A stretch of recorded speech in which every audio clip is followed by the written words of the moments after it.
Here's a project I've been meaning to get to for years. This is my 2000 Kawasaki KL250 Super Sherpa, as distinct from the KLR250. The KL is air-cooled, no radiator, and it's slightly smaller, slightly shorter seat height, but a neat little dual sport. I like that it's air-cooled actually rather than water-cooled. And it has some things that the KLR doesn't, including rear disc brake. It's got the nice alloy mags. That's neither here nor there. One thing about this bike that I don't like is that from the factory it is a hard starting son of a gun because it's jetted really lean, and so I'm going to try and correct that now. You can see I had to take the air box out in order to get the carburetor out. Getting the carburetor off is a little bit tricky. It's a really tight fit. I found that the easiest way to do it was to go ahead and pull the air box out. I loosened this fender here to give myself a little bit of clearance.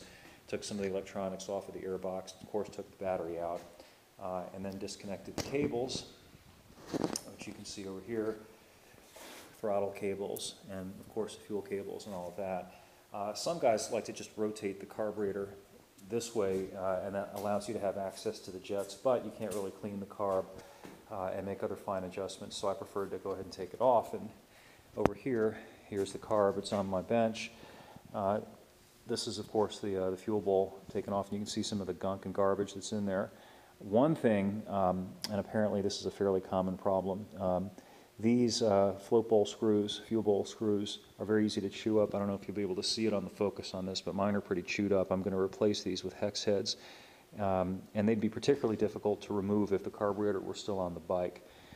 Okay, here's the underside, under things. Luckily, everything's pretty easy to get at. Here's the main jet.